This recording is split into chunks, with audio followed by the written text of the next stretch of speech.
And just also, because we're now recording too, it doesn't record the chat. So on the screen, you'll see a link to the project Digital Pedagogy in the Humanities. If you want to open up that link now, we're actually going to take you through the surface level of how to use the project. So the idea is that when you leave here, you know how to use the project and use the materials that are coming out of it for your online classes this summer. And maybe some of you have already gotten the word that you're going online in the fall. So it looks like Rebecca is here with us, and she is a co-host now of the meeting. Would it be an all right time to just say welcome to everybody and to hand it over to you? This whole initiative was put together on a fairly quick schedule, and so I just want to say thank you to everybody who's made time from your days, from across the Bay Area, California, even in Canada. I think we're here and there. It could have been a little bit more organized in terms of the dissemination of information, but we're all here now, and thank you for being here. We started a language teaching and technology working group here at San Jose State, had a first meeting last month, and then we all divided up into remote teaching and have been trying to figure out where we're going from here. But this project, Digital Pedagogy in the Humanities, has been going already for so many years, and we're just so excited to welcome Dr. Catherine Harris from here at San Jose State, and Rebecca Frost Davis as well, the Associate Vice President for Digital Learning at St. Edward's. Without any further ado, then I'll just stop sharing my screen and invite you, Kathy and Rebecca, to take it away. So hang on just a second. Don't stop sharing just yet. I'll reshare. put that one back up there. So as you orient yourselves, I see that we have 21 participants. We do ask that you just open up a browser screen and put in the URL for Digital Pedagogy in the Humanities. I'll drop the link in again in chat. Because the idea is that we want to walk you through it. We're going to be talking to you. We won't be unmiking people. We're asking you to put questions into chat. So when one of us is talking, the other is monitoring chat. And we encourage you to use both the Curate Teaching and the Site Pedagogy Twitter hashtags, as well as our Twitter, Frost Davis and TriProfTri, in order to have discussions that are wider beyond even this. You have to bear with us. This project has been in the works since 2011. We went to finally the MLA in about 2014, and we said we will publish this with you if you make it completely open access. So that was one of the things that we really were adamant about. In order to use the project, you just need to sign up or log in if you're already an MLA member. And that means that it's an enduring project. We've done as much as we possibly can for sustainability and link rot so that you can always find these things. So now I'm going to share my screen. And Rebecca is going to watch chat, and we'll trade off back and forth.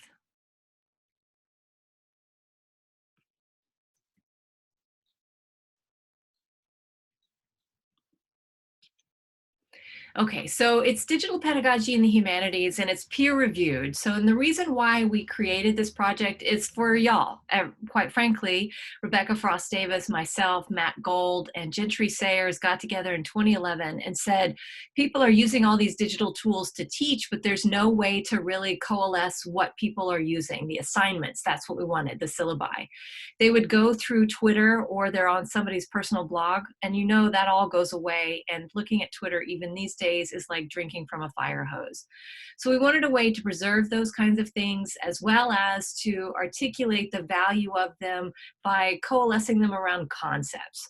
So what we've done with Digital Pedagogy in the Humanities, if we scroll down, this is the very first page.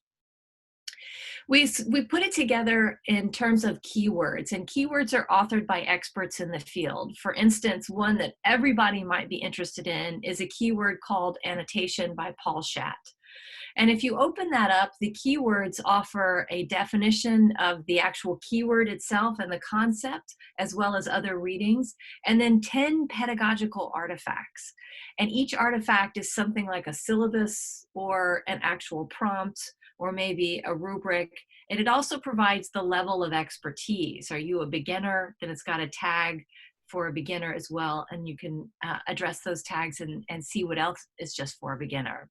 So if we just take a quick look at one, and Rebecca's going to take a deeper dive. So for instance, for annotation, there's a curatorial statement, and you can read more here. So Paul goes through and articulates the definition of what is annotation, what does it mean, and what is its value in terms of digital pedagogy. So digital pedagogy is all about just using digital tools, but we don't highlight the tools here. We highlight more how are they used, what's the value of them to our students in the pedagogy. And if we scroll down, I'll go slowly so nobody gets sick. We have what are called pedagogical artifacts. Now you can view them in this way as an annotation assignment, and there are 10 of them. So you can see them all laid out here. And you'll see that there's a curatorial note that assesses them so that you get an overview, and the curatorial notes are really brief so you can go through them quickly. And then if we say, let's look at, I don't know, image annotation assignments, we can open that one up. We see on the side here that it's attached to the keyword annotation. It's an assignment, so it's tagged an assignment. It's also tagged that it's advanced, and that it also represents student agency, which is a tag we thought was integral.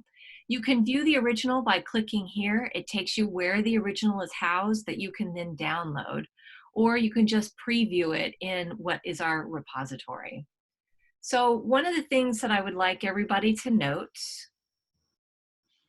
is that this is the beta version. We released it when COVID-19 became a global pandemic and everybody shifted to online teaching, because we wanted people to be able to see immediately that they could get help. You can download assignments based on searching, or based on these tags, or based on the keywords themselves.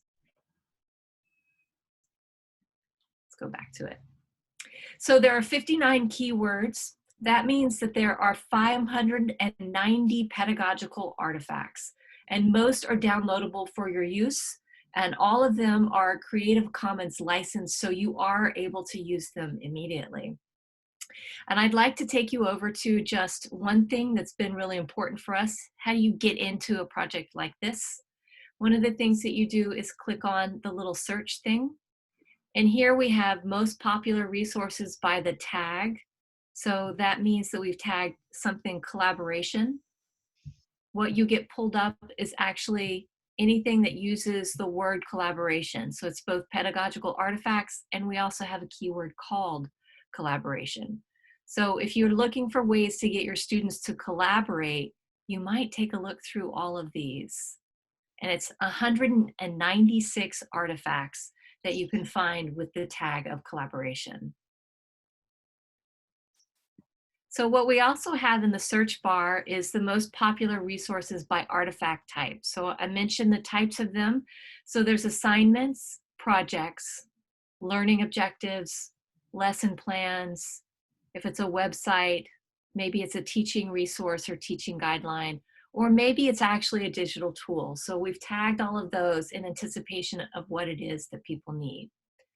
The final thing, and you see that I'm not logged in here, you can click on sign up, and you don't even need an institutional affiliation. Anybody can sign up to use this. And you don't have to sign up to use it, but what sign up does is allow you to click on My Collections.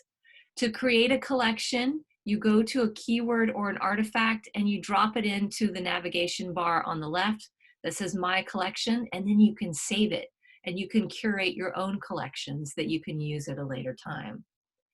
So that's the surface level. And what I'd like to do, Rebecca, is there anything in the chat? Sorry, I was muted. Yeah, we had one question in the chat where somebody asked if two authors could use the same artifact, and I answered yes. Actually, we had, and I can find the exact numbers for this, but we did have several people where they used the same artifact and different keywords, but what you'll find is that the annotation is different. Mm-hmm. And so you can actually look at one artifact and it has different meanings depending on how it's used. And we actually wrestled with, especially for those people writing keywords later, should we allow them to use the same artifact if someone had already used it? But we really felt like they were bringing something different when they talked about it. So, right. So if you haven't already done it, I would encourage you just to sign up. This is a publication run by the Modern Language Association, which is a major professional association. They are not going to sell your information. They are not going to reveal it to anybody else. So this project is for you. And we're going to say this over and over again. We built it for you. We took almost 10 years to put it together for you. And we're interested in how you use it today. So if you're in the background playing with it, we really encourage that while we're going along. So I'm going to turn it over to Rebecca now, and she's going to talk to you more in depth about the keywords themselves and their structures and why they are helpful to you beyond just using a search to find an artifact very quickly.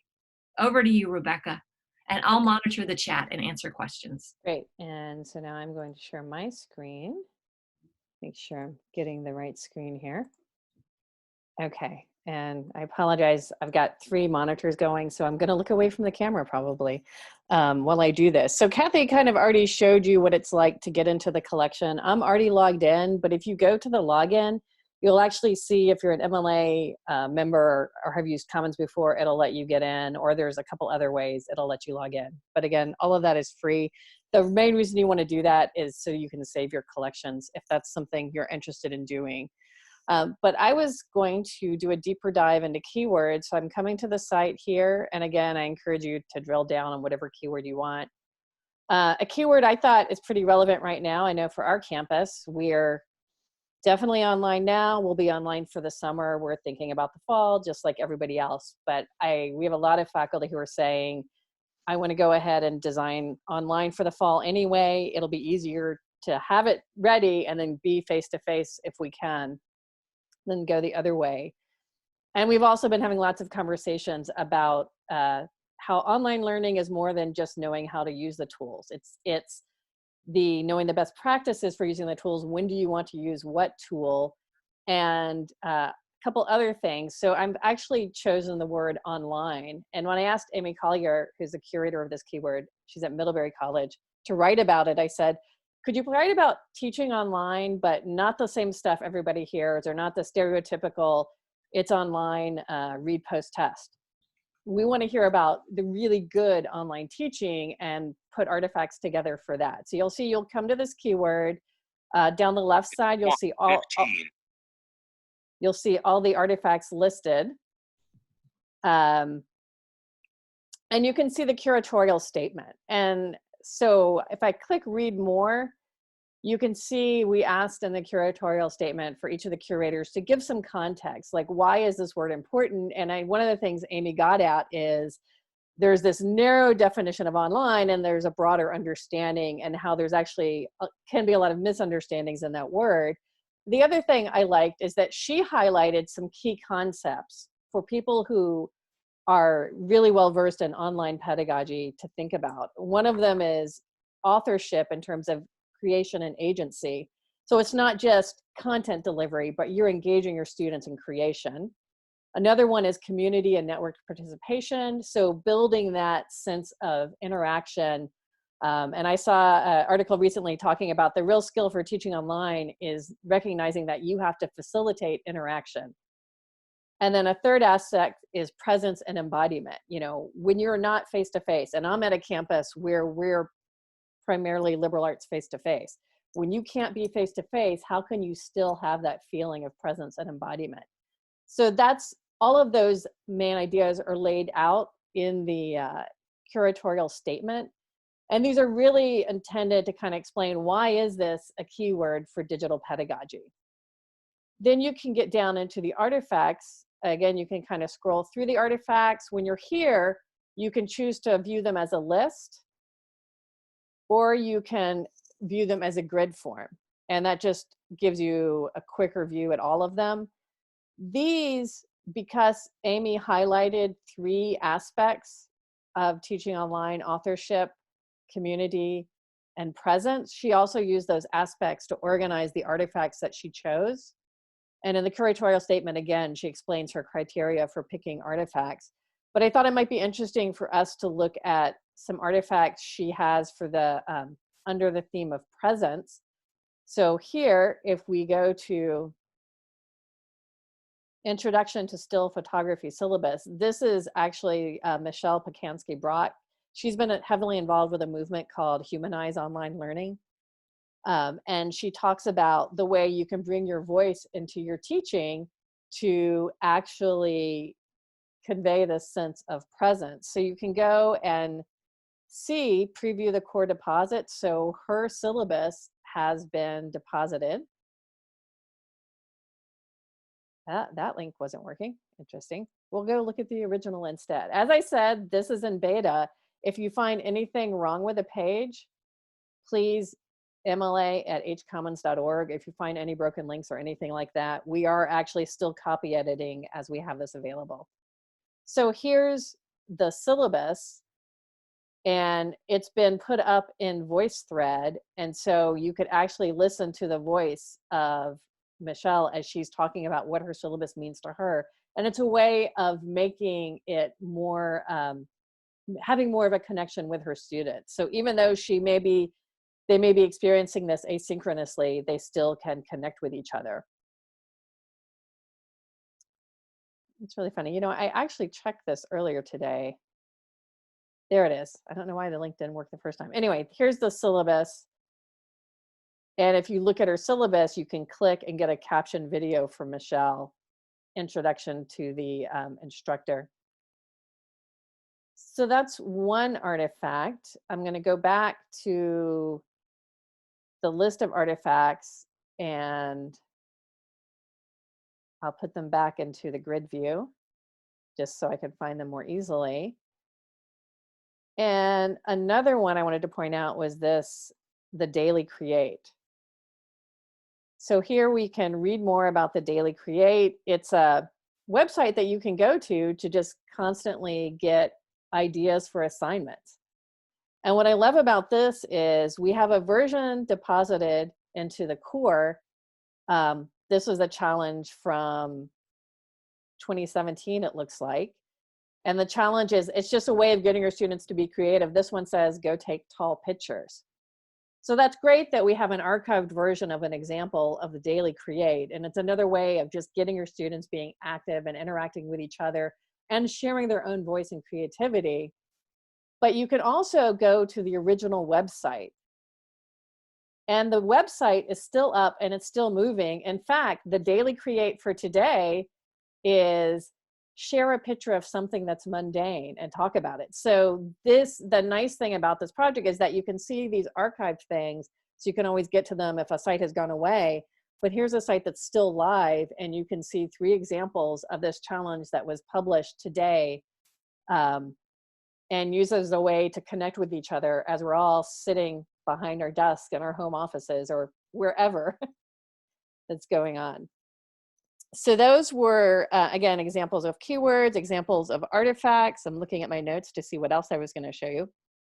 I think Kathy's already shown you that you can have, you can see that these are all tagged in different ways. So one thing you might do is, if you were interested in more examples of assignments that really promote student agency, that is getting students to take control of their own learning, I could click on the tag student agency, and I can find that there are 104 other examples. So the other thing you can do is use these as ways to get into the collection. I'm going to go back to this page again. They're also classified as what type of artifact it is. This one is a teaching resource, because if you're stuck with an idea and you need some ideas for an assignment, this is a great place to start. And I know when I'm teaching and developing a class, one of the things I tend to do is look at an assignment I might have found somewhere else, and then I get inspired and come up with my own version and spin off of it. But these are just ways to get my thinking. I need a model to get me started, and then I may go somewhere completely different, but it gives me something to play off of.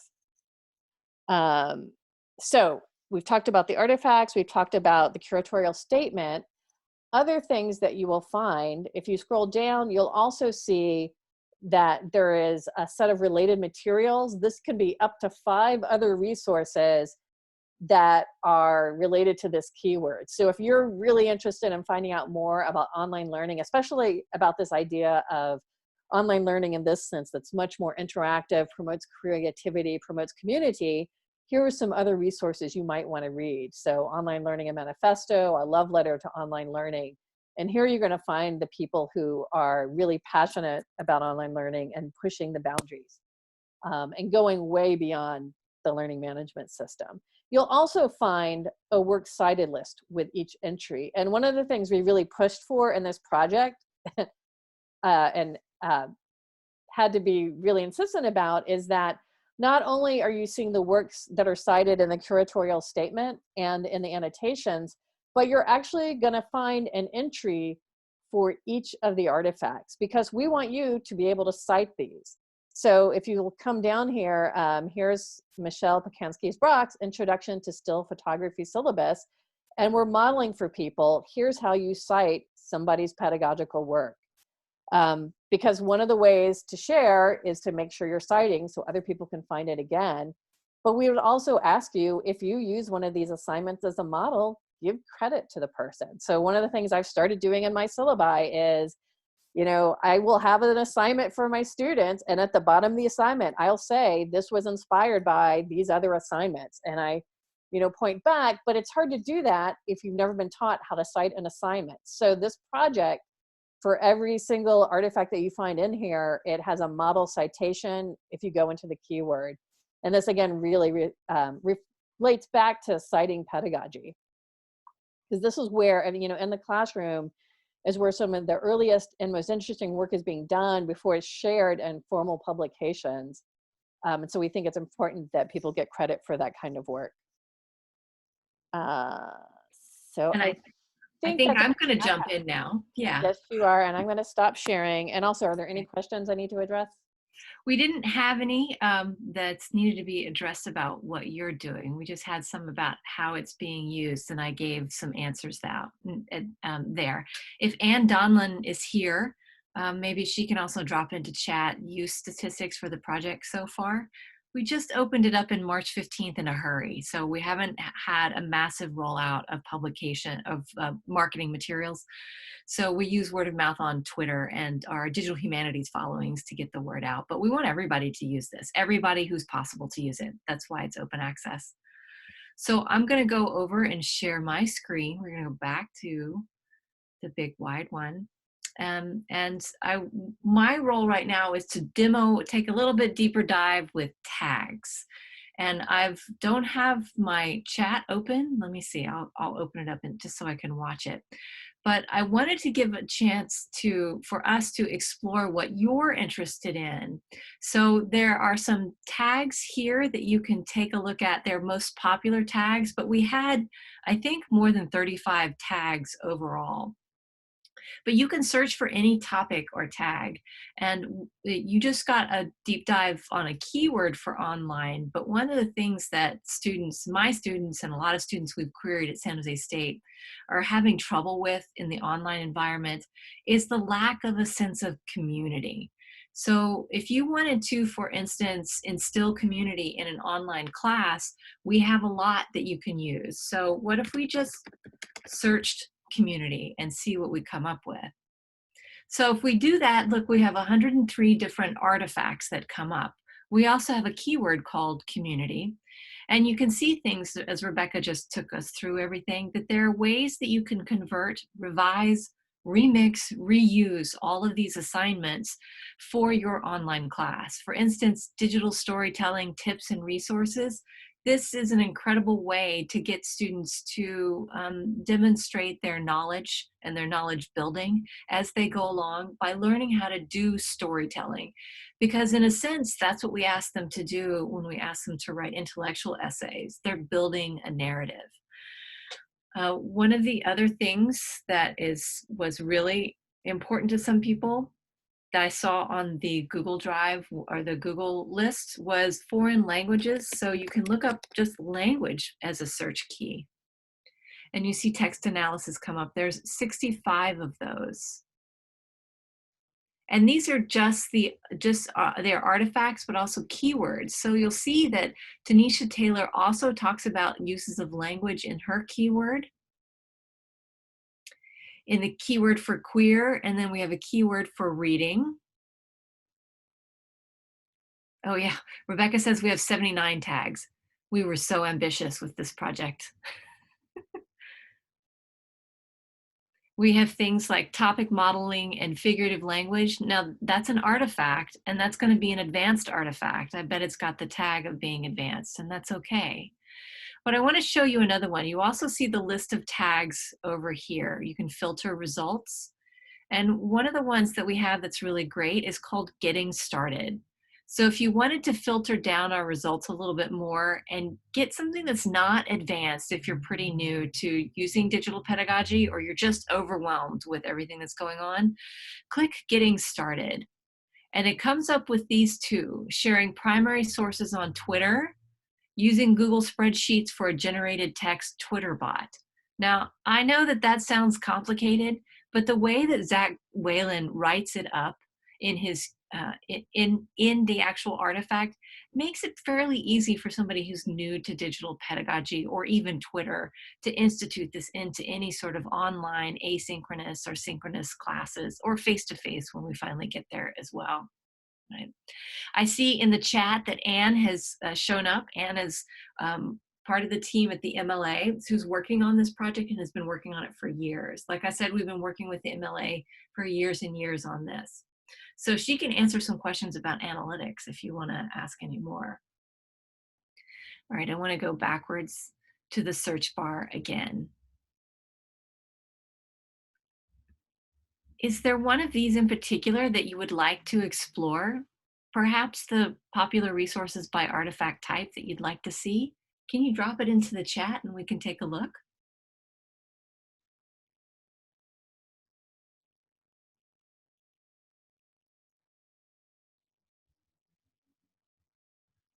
Ah, lesson plan. That's a good one, Anne. Let's see how many we got tagged as lesson plans. So we have 16 that were tagged as lesson plans. Now remember, this is titled Digital Pedagogy in the Humanities because we are offering different disciplines within this. We didn't just do literature, even though a majority of us, or actually all four of us editors are from a literature background. We actually included GLAM artifacts as well, and if you wanted to take a look and search maybe library as well. But with lesson plans, you've got 15. Now, that doesn't mean it's only 15 in there. That's just what's been tagged as 15, right? So we've got lectures and lab videos. And some people were asking about on the Google spreadsheet, how do I do a lab when I'm teaching something like a science, or maybe there's even language labs? Well, how do you do that in an online environment? So this one by Chris Bobel might be a great one to use if you explore it. And we also see that we've got digital project planning and management basics and instructor manual. So those of you who might want to do a bigger digital project with your students, you might start here and use this for your students. Now remember, you can also download a majority of these, remix, revise, and reuse, where all we're asking you to do is at the base of it to cite whatever the original was. So you're modeling it for your students to demonstrate to them that number one, it's scholarship, to work on these pedagogical materials. And number two, this is how you cite something like this. I think it also helps reinforce the idea of academic integrity in the classroom. I'm on our academic integrity committee on our campus. And one of the things we're really talking about is if we want our students to have academic integrity, the more we show ourselves practicing it, the more they get the idea of, oh, that's why I should be citing everything.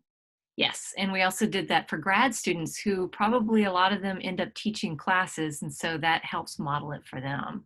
I just want to show you one more thing, and this is a combination of tags. So assignment is one tag, and you see it's overwhelming. There's 146. What?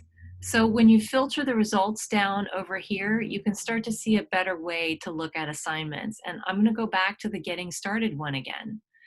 So this is tagged as assignments that are fairly easy entry points for anybody who hasn't done digital pedagogy or used digital tools before, which is quite frankly a whole lot of us as we move to online. So one of the things you can do, it's just like the iterative progress assignment is really interesting because it's the same thing that we do when we're writing. We ask students to iterate in their revisions, right? Okay, so with that, I'm going to stop sharing and push it back over to Rebecca. I went through search pretty effectively, I think. Rebecca, do you want to jump to the intro? Yeah, I was just thinking that actually. Okay, all right. So along with this collection, we actually, having gone through all of these artifacts, you know, it for us, it presented a whole body of material to really understand what is digital pedagogy in the humanities. And so I'm going to share my screen now and kind of speak to what our answer to that question was. And that is, if you click on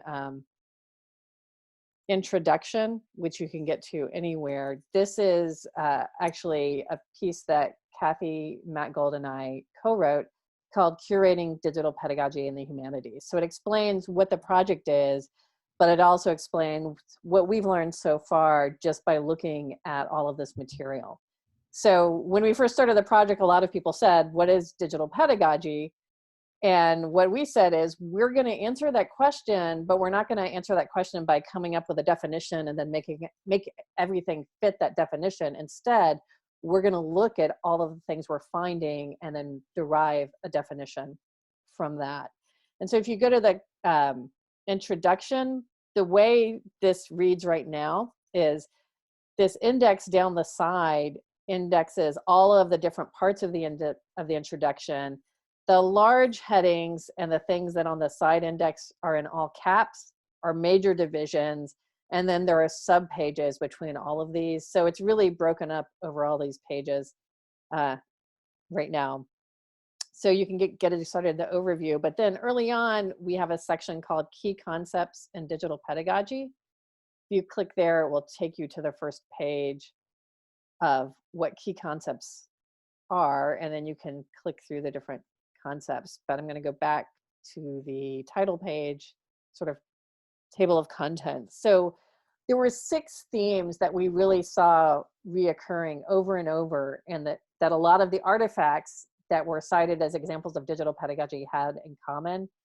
And so what you'll see in this section is we kind of describe, what does that theme mean? Why is it important in digital pedagogy? And then we point you to lots of examples. So openness is a really big one. You know, having things openly available online, sharing things openly, using open editing practices, having open educational resources. And we explain what this means, but we also, in all of these, point to keywords that you can go to see examples of what this looks like in practice. So here in this paragraph, we talk about the fail log and open notebook, which is an assignment that's curated in the keyword history. So you can really use that to kind of get in. So this section of key concepts really provides you with another way of getting into the collection. So if it all seems so overwhelming, this is another way. So if you're interested in open educational resources or collaboration, or maybe you're interested in more things that can help students develop their own agency, their own initiative in the classroom, or more applied learning opportunities, you might go to practice, and you can see all of the places, all of these keywords that are places you would go to find examples of artifacts that are really about having students put theory into practice. So really much more focus on active learning. So those are, again, more entries into the collection. I'm not going to go into every one of these concepts. I encourage you to go through the introduction and look at those. The other thing that we put into the introduction is this section on obstacles, objections, and effective practices. And this is really based on a lot of workshops that Kathy, Matt, and I have held over the years just talking about digital pedagogy. And these are all the questions we always get to. I can't do digital pedagogy because. And so what we really tried to give you here are the answers that we have, but also here are answers that we're deriving from the different artifacts that are included in this collection. So you may think, I can't do open digital pedagogy because of FERPA, but we have guidelines on doing open assignments. There's even an example of a contract in here of if you want students to operationalize, if they're doing an open assignment that would be openly available online and they have to make a FERPA choice, they can actually say, do I want it published openly? Do I want to use a pseudonym? Or do I want an alternative assignment? And there's a form in the keyword labor that you can use as a model, actually, to record the choice that students have. And I'm going to jump to that real quickly. Consent of disclosure of education records. So you can just go to this one, and not only do you see, we're going to say, yes, you can do digital pedagogy and still work within the bounds of FERPA, but here's an example of what that form might look like. And you can download this form and you can adapt it and reuse it at your own institution. You can change the heading, make sure, you know, the instructor in the class and everything like that. So we really tried to put very concrete, handy things in there. And again, I encourage you, looking through the introduction is another way to get to those things. I think, Can I jump in here with one yeah. to demonstrate? Can I take over the shared screen? Yes, you may. All right. So since Dave was really kind enough to offer me this opportunity based on the language and technology learning group that he put together with his great energy at San Jose State. On the first day of a meeting that he proposed, I think 35 people showed up, and I've been trying to amass people who are interested in digital pedagogy at San Jose State for 15 years. So Dave has the special sauce. I'm getting behind him for everything from now on.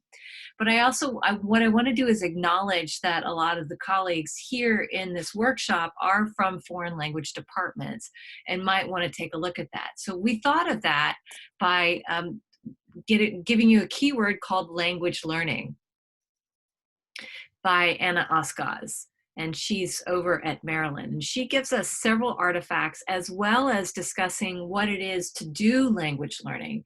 And I know a lot of you have language learning labs in your departments that have now going to have to be virtual instead of physical. So Anna does give a few ideas in the artifacts here about how to do those kinds of things and how to really capture the attention of students even when they can't be in the physical lab itself. Right. So I just wanted to highlight that in and of itself. And we keep saying this idea of download something and change it. So remix, reuse, and revise as much as possible in citing the pedagogy. And we have about 20 minutes. What I'd really like to do, though I can't see your faces, if you're willing to do it, we'd really like to see how the system can handle everybody signing up for an account. So would you mind taking about 5 minutes and just signing up for, just click on that sign in, and you don't ever have to use it again. Again, we're not collecting data on you necessarily. We're collecting data on the use of the project. So can you sign in and play with it for a few minutes? And I think this would also be a great opportunity while people are playing, if you have questions or things you want us to show you that we haven't shown. I got a page not found. Miranda, where are you coming from when you got a page not found? Because it's like whack-a-mole with the dead links. From the what did you page. click on from the home page? First sign up. I haven't clicked on sign up yet. Huh. This is what I get. Anne is watching. Let me share my screen. I'll show you what I get. So I'm not logged into anything. If you click on sign up in the navigation, sorry, I did that very quickly. If you're at the top level navigation of the very top of the page, you click on sign up. And this is, you're getting a request to join Humanities Commons. Okay, it works there. So I think what might have happened, Anne, it just notes we're putting it everywhere, is that you might have gotten sign up someplace else that's not live yet.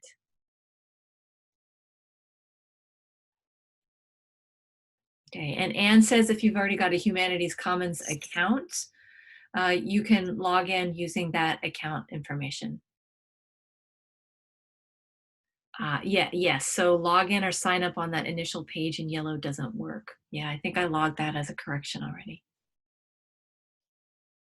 You know, I don't know that I can log out now. You're stuck I'm in, sorry. forever.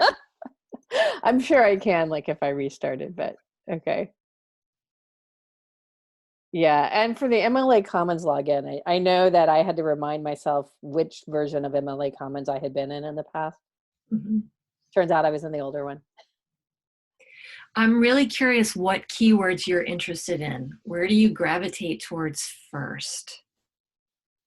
Yeah, that is actually really interesting. You should pull the keywords list up. Yeah, they're right here.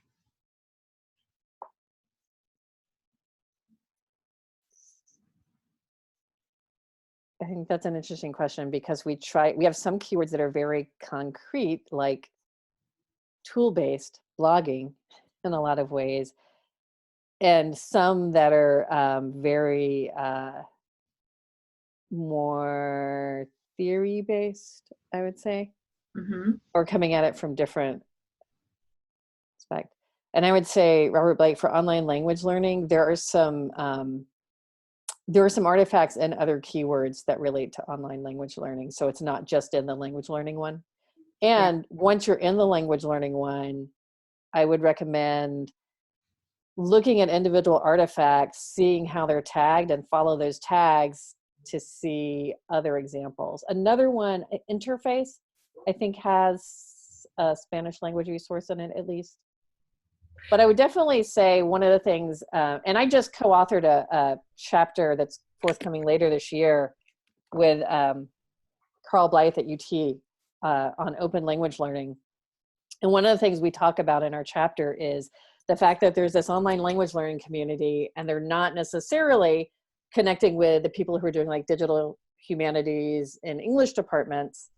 And so one of the things both Carl and I have really talked about is how can we bridge those gaps? And I would say, if you look at one of these artifacts that's in the language learning keyword, like telecollaboration or poco a poco, look at the tags, look at the artifact types, and then use those to link into other keywords, and you might find examples that will work for language learning, although that isn't necessarily what you were thinking about. Oh, we have a tag for Spanish. I didn't remember that. Therefore, and I think several of them are in language learning, but I know there's one in interface that's also Spanish. But the other thing is really pointing out that we're trying to give you paths out of the things. So start with the stuff you know, and then look at what else it's related to, and that'll give you paths to other things you may never have found. It's trying to, like when you used to walk through the library and you just happen to see that book on the shelf that's not in your section of the Library of Congress headings. It's not in the PAs for me. But it turns out it was really interesting anyway. This is another way of trying to get at that kind of serendipity. Yeah. I just input German in the global search. And while I don't have a recall of all 590 artifacts, I wonder how German is being used in these 9 artifacts. I think once you're signed into MLA Commons, you should be able to just use that link, and hopefully you'll be signed in and you can explore the site. And I think you can explore the site without being signed in. Anyway, it's just you can save stuff to your collections. I'm responding to the comment in the chat, by the way. From Shayla. I should have highlighted that, sorry. So Dave is asking about the core deposit artifacts. They should all be PDF documents. We converted everything from a word processed document to a PDF document for ease of downloading and because it's universal. Yeah. And because those are deposits, so one of the things we're really wrestling with is preservation. So sometimes you might even see a PDF of a website. Mm-hmm. The website may still be there, but it's deposited into the MLA's core as a preservation strategy. So it won't necessarily be as interactive. I know there was one where we had permission. So even where people have websites up, they're under Creative Commons licenses, but they don't always stay up. But I know some people gave us permission. And so one was a class for, it's the digital divides keyword. One of the artifacts in there is for a class that's taught in India, but in English. And she gave us permission, so we pulled her, PDFs of her website in. But yeah, those are really a preservation strategy. And we have, over the course of this project, broken links have happened. A lot of times we're fortunate and the Internet Archive has crawled a site and preserved it, and we're able to substitute that link in. Or we can go back to somebody and say, hey, do you have any version of this that you could give us? And they've been generous enough to share that. So let me just answer one question from Dave. The percentage of live projects and can be explored dynamically, we didn't keep track of that. We were really hesitant to have artifacts as entire websites because that's super overwhelming for anybody who's coming to it. If you just say, go to a website, where do you start? So we really pushed our curators to not provide an artifact as a website. We asked them to pull one page or one thing coming down from it. And you can see there's 122 artifacts or keywords that have the phrase website. And website is 2 words according to the MLA house style. The other thing is that once you log in, there's not going to be a link directly from the Humanities Commons website. That's a gigantic, huge website that we're just a very small component of. So once you log in, input that URL again, and as long as you stay logged in that browser section, you should be able to be logged into the Digital Pedagogy and the Humanities project itself.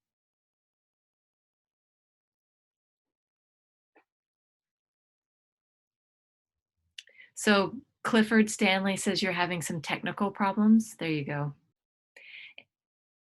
There's Ann Donlin with a resolve.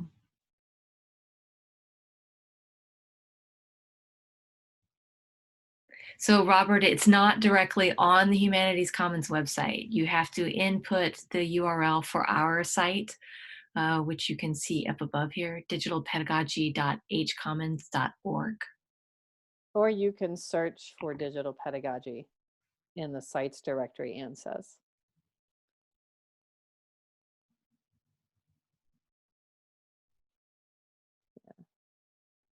There you go.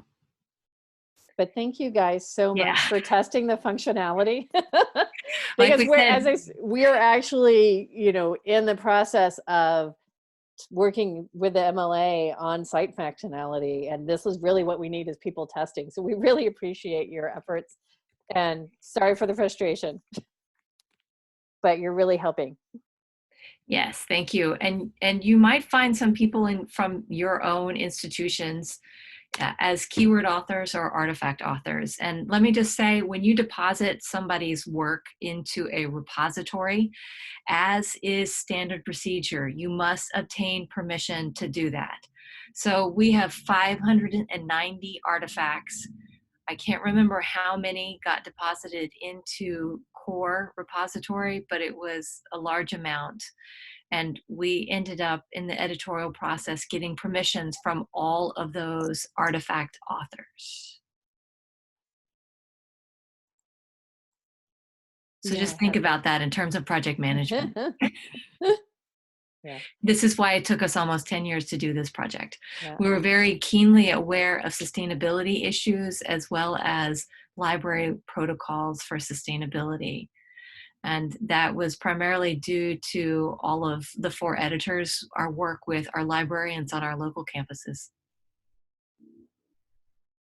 I think I have somewhere something. I think there's a graph about their permissions in the introduction. There is. If you read the introduction, if you ever print it out, it's about 80 pages long, double spaced. And we are figuring out a way to give you one thing that you can just print out and read. But the introduction was meant to provide information about how the project formulated, the history of digital pedagogy, a slight refusal to define digital pedagogy definitively, because then that would leave out a whole swath of people who've been working in this field for more than a decade. And you'll also find that we talk about these issues of creating a completely digital open access project in terms of scholarly research and publications, and how we're remaking this idea of what is a book and what is a piece of scholarship, and what does that mean editorially as well. How do you manage such a gargantuan project? So if you're interested in doing something like this, my first response to that is don't. I'm just kidding. It's totally worth it. Do it. But also there's some strategies that we learned that we put into the introduction as well. Right. So if you're still having problems with just a login or a sign in, Anne Donlan has provided you her email at the MLA, so email her directly. And I can see what we need to do in the how to use this collection. It probably needs to be more prominent, and especially with sign in on the entire project. Yeah. And I guess I would say, if Shayla has anybody, Shayla has a question. That's a yeah, good one. So Shayla, if you look at my screen, it says my collections right here, and I'm not logged in right now, but you drag and drop things to your collection and then it saves them for you. That's a super cool feature we hope everybody uses. And that's a feature that the MLA came up with. We didn't come up with that. so yeah, I was going to ask, while you guys were exploring, is there anything particular you're looking for, or is the search working for you? Because, you know, again, we have looked, we do actually know a lot of the artifacts in the collection and in the keywords. I think the button also works. It should. For making your own collections. Yes, so we have a beta test of that. If you want to beta test that for us right now, we'd appreciate it. Yes.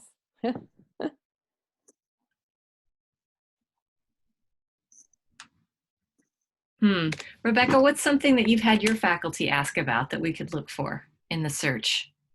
Oh, Dave Malinowski, our multimodal. Okay, you've already found the keyword for multimodal, I hope.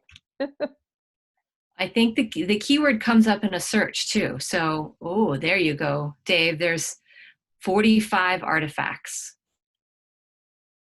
in multimodal. That's a lot.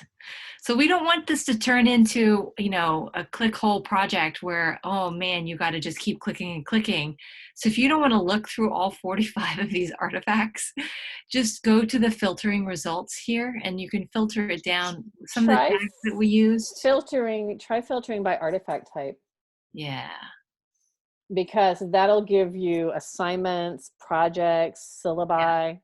So we've just got 2 assignments.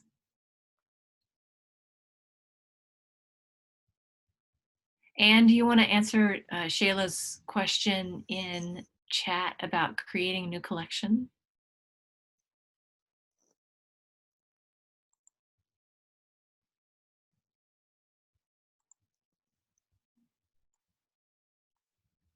So David, I'm also, for multimodal, I'm clicking on as many tags as I think might work. Let's see, practice. Oh, I want to do student agency. We also have some student work in here as an example of how students respond to the assignments. I guess another thing to look for is to recognize that all of the keywords also reference other keywords. There are sort of cross-reference keywords, which we also talk about. There's a network visualization in the introduction about that. So when you search for the word multimodal, a couple of other keywords are popping up, and it's because those keywords are cross-referencing to the keyword multimodal. So I noticed text analysis, for example, comes up. Right.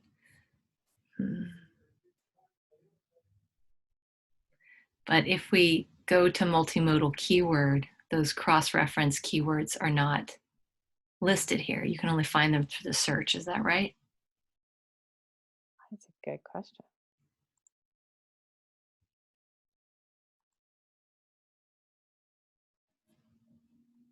Oh, down at the bottom, related keywords. There you go.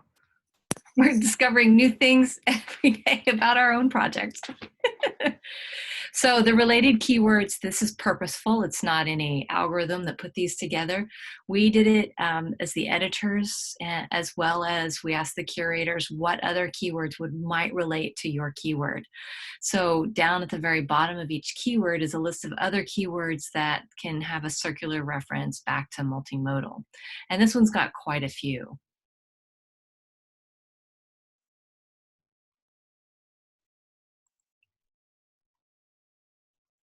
Storytelling would be a good one.